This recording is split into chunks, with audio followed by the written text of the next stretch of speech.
Cyrus never believed a promise could weigh as much as a mountain.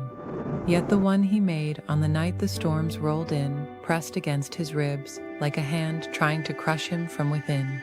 Allie's breath had been thin then, trembling at the edges as if fear itself was stealing pieces of her. She tried to smile when she told him she wasn't afraid of dying, but the corners of her mouth quivered with a truth she couldn't hide.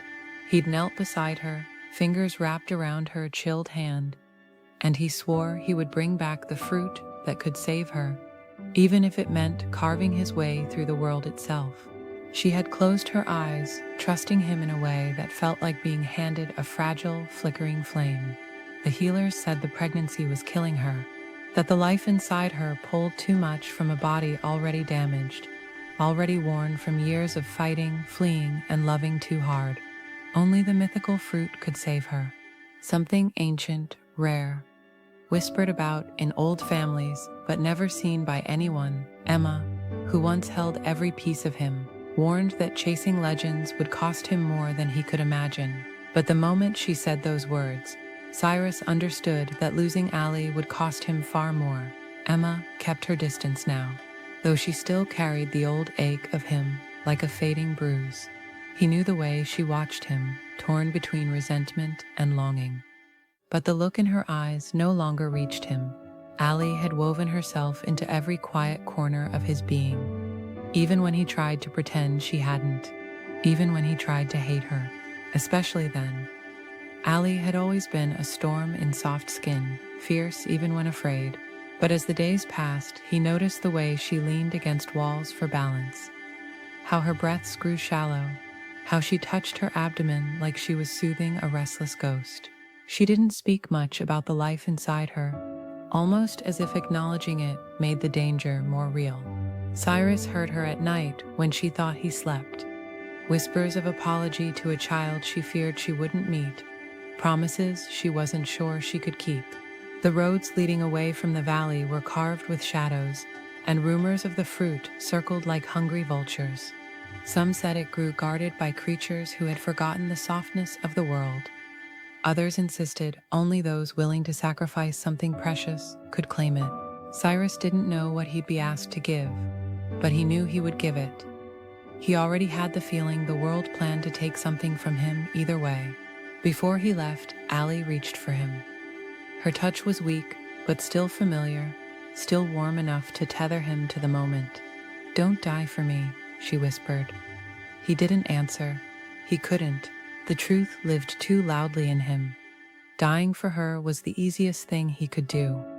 Living without her was the impossibility. Emma intercepted him by the horses, her expression drawn tight. "You think love is going to save her?" she asked. "You think that fruit even exists?" Cyrus mounted without looking at her. "If I don't try, she dies. And if you do, you might never come back." He paused then, hearing something in her voice he hadn't heard in years. Fear for him, not bitterness. But he couldn't let it stop him, not now. "I made a promise," he said softly, "and you made promises to me once too." He didn't say another word. The forest swallowed him as he rode north. The trees loomed like old gods, their branches clawing toward the sky as if they wanted to snatch him away. The deeper he went, the more the world shifted. No birdsong, no rustling life, just an eerie stillness that tasted like anticipation. Legends said the path to the fruit tested travelers, revealing what they feared most. Cyrus felt his doubts stirring like waking serpents, but he pressed on, clinging to the memory of Allie's fading smile. By the second night, the shadows grew bolder. Shapes moved at the edges of the firelight, silent and patient. He didn't know whether they were beasts or illusions crafted by the forest itself. All he knew was that he wasn't alone, and whatever watched him wanted him to keep moving, wanted him deeper. On the third day, he reached the River of Mirrors. Its surface reflected not the sky above, but scenes pulled from memory. Allie collapsing in pain, Emma turning away with tears staining her cheeks, his father's disappointed stare. Each reflection tugged at him, threatening to anchor him in guilt. A voice, not a human one, whispered from the water. To save her, you must face the truth of what you are. He clenched his jaw. I know what I am. Do you? The water shifted, showing Allie lying lifeless, Emma standing over her with vindication burning in her eyes. Cyrus's breath caught. He knew the forest wanted him to believe betrayal lurked everywhere, but Emma wouldn't hurt Allie, not even in her darkest moments.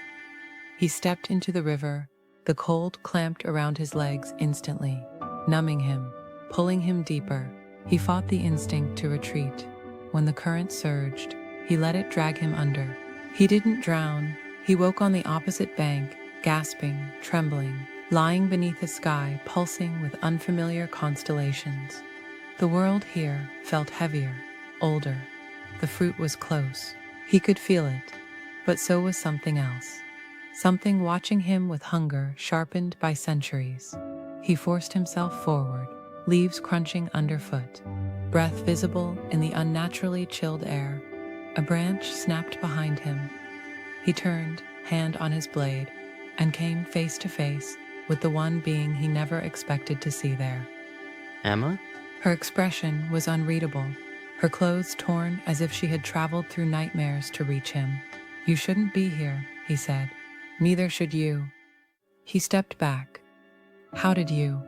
I followed you. Someone had to. You don't get to die trying to save her while I stand and watch. He stared at her. The forest sighed around them. Something unseen stirred. Cyrus realized too late that he wasn't being tested alone anymore. Emma stepped closer, her boots crushing frost-stiffened grass, her breath forming pale clouds that drifted between them like lost spirits. Cyrus wanted to tell her to leave, to go back before the forest noticed her presence, but he saw the resolve in her eyes, stubborn, desperate, familiar. The same look she once wore when she believed he belonged to her. The same look she now wore, because she didn't want to lose him forever. Emma, this isn't your fight, he said. She laughed softly, a brittle sound. It became my fight, the moment you decided to throw your life away. You don't understand. I understand you still love her, she cut in. I understand you'll do anything to save her. And I understand you think that means you have to do it alone. Cyrus opened his mouth to respond, but the forest groaned, a deep guttural sound like stone grinding against bone. Emma flinched. Cyrus grabbed her arm, pulling her close as shadows slithered around the trees, curling like smoke with teeth. What is that? She whispered. Not something we can fight, he said. A path carved itself through the darkness, roots twisting aside as if driven by an invisible command. Cyrus didn't want to follow it, but the forest allowed no alternatives. It had chosen a direction, and refusing it would mean dying where they stood. He pulled Emma with him. She didn't protest, not even when the shadows brushed her like cold fingers. After what felt like hours, the path opened into a clearing. At its center stood a tree older than kingdoms, its bark white as bone, its branches glowing faintly, and hanging from its highest limb was a single blood-red fruit, pulsing like a beating heart. The life-giver, Emma breathed. Cyrus felt his chest tighten. They had found it, but nothing in the world came without cost. A voice slipped between the branches, feminine and ancient. To claim the fruit, you must surrender what binds you. Cyrus swallowed. What does that mean? Emma reached for him, fingers trembling. Don't speak. Don't agree to anything. But the voice continued, weaving around them like silk. To save one life, another tie must break. A choice must be made. The air thickened. Cyrus felt something tugging at him. Memories of laughs shared with Allie. Arguments that ended with fragile apologies. The night she told him she didn't need him, but couldn't hide how terrified she was. Then another presence stirred within him. Emma's smile from years ago. The way she held him when he wanted to disappear. The way she believed in him before he knew how to believe in himself. The forest wanted a sacrifice. It always had. Cyrus stepped forward. Take whatever you want from me. Just let me save her. Emma grabbed him, spinning him toward her. No, Cyrus, think. If you give it everything, what's left of you when you go back to her? What choice do I have? She's dying. Emma's eyes shone with fury and heartbreak. And what about me? I lose you either way, either to the forest or to her. He didn't know how to answer. The tree's branches trembled, and the fruit glowed brighter. You must choose which bond to sever. The voice whispered, the one forged in guilt, or the one forged in love. Emma understood. She shook her head, stepping back as tears finally broke free. It wants me, Cyrus. It wants the part of you still tied to me. That's not fair, he said hoarsely. Nothing about this has ever been fair. The wind shifted, raising the hair along their arms. Emma held his gaze, jaw trembling. If you choose her, the forest will take everything you and I ever were. Every memory, every piece of me that lives in you. His breath hitched. And if you choose me, she whispered, Allie dies. The forest fell silent, waiting. Cyrus felt split open, raw and exposed. Allie needed him. Emma loved him. The world demanded a piece of his soul, and he didn't know which part he could live without. Cyrus, Emma breathed, please. He closed his eyes. He saw Allie lying pale and trembling, begging him not to die for her. He saw Emma, steadfast even when she had every reason to walk away. He opened his eyes and chose. The instant the choice left his lips, the forest reacted. Wind lashed through the clearing, scattering frost and leaves in a cyclone around them. The tree's branches bent low as though bowing to the weight of his decision. Cyrus felt something inside him tear, not sharply, but like a slow unraveling. Threads pulling free from a tapestry he hadn't realized was so tightly woven. Emma gasped, stumbling as though struck. Her eyes widened with recognition, with pain, and with something deeper than either. It's happening, she whispered. Cyrus, look at me. He tried to, but his vision blurred, swimming with memories, scraps of moments he had lived, pieces of a life shared and shattered, a laugh on a sunlit road, a fight that ended in slammed doors, the first time she whispered his name like a promise. Then the forest pulled, and the fragments dissolved into nothing. Emma's face flickered with panic. Don't forget, she begged. Please don't let it take everything. But Cyrus felt the bond sever cleanly, like a string snapping under tension. A hollow space opened in his chest, cold and strangely quiet. He staggered forward as if losing a physical limb. Emma reached for him on instinct, but her hand stopped midair. She saw it then, the emptiness in his eyes, where her place had once been. It took it, she whispered. It took all of it. Cyrus blinked at her, confusion shifting across his face like shadows. He recognized her as someone familiar, someone who once mattered, but the emotions that should have risen, ache, nostalgia, guilt, were gone. She covered her mouth, choking on a sound between a sob and a laugh. I should have known, she whispered. The forest always takes what hurts the most. The voice in the branches spoke again. The fruit is yours. Cyrus forced himself toward the tree. His limbs shook, not from exhaustion, but from the strange lightness inside him. A place where something had been cut away, leaving only silence. He reached up. The fruit dropped willingly into his hands, warm as living flesh, pulsing with the faint rhythm of a heartbeat. Emma watched him, shoulders trembling. Go, she said, before it decides the price wasn't high enough. He hesitated. Part of him felt he should say something, offer something, but he didn't know what. She saw the struggle and shook her head. Just save her, Emma said softly. At least one of us gets to keep you. Cyrus turned away and fled the clearing. The forest parted for him now, guiding him with an urgency that matched the frantic beat of the fruit in his grip. Branches cleared from his path. Roots withdrew into the soil, and even the shadows seemed to retreat. By the time he reached the edge of the valley, dawn was rising, The first light touched the mountains in gold, but Cyrus felt nothing of its beauty, only the need, sharp, desperate, to get back to Allie.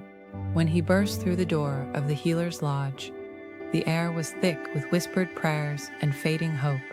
Allie lay motionless on the bed, breaths barely stirring her chest.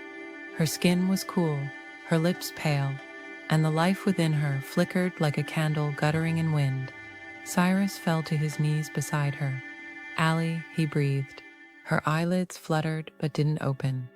The healer stepped back, giving him space. His hands shook as he lifted the fruit to her lips. It dissolved on contact, melting into light that seeped into her skin, her veins, her heartbeat. The room brightened for an instant, then fell still. Cyrus waited, hardly daring to breathe. Slowly, so slowly, Allie inhaled, deeper than she had in weeks. Color warmed her cheeks. Her fingers twitched, reaching weakly for him. "Cyrus," he caught her hand, bowing his forehead to it, as relief broke through him like a storm. "I'm here," he whispered. "You're safe." She blinked up at him, tears gathering. "You came back. Always." She studied his face, searching for something. "You look different." He didn't answer. He didn't want to explain the price. Not yet. Not while she was still so fragile. She squeezed his hand. "Stay with me. I'm not going anywhere." Days passed, and Allie grew stronger. The healers called it a miracle. Cyrus watched her with a quiet devotion that surprised even him. Every smile she offered felt like sunlight warming a frozen place inside him. And yet sometimes, in the quiet moments, he felt the void left behind. He didn't remember the pain, only the shape of an absence, like a word forever on the edge of forming. One evening, as the sky blushed with dusk, Allie leaned against him, head resting on his shoulder. "What did it cost?" He didn't speak for a long time. Then, softly, "A part of my past. Do you regret it?" He looked at her, alive, glowing softly in the fading light, hand resting protectively over the life she carried.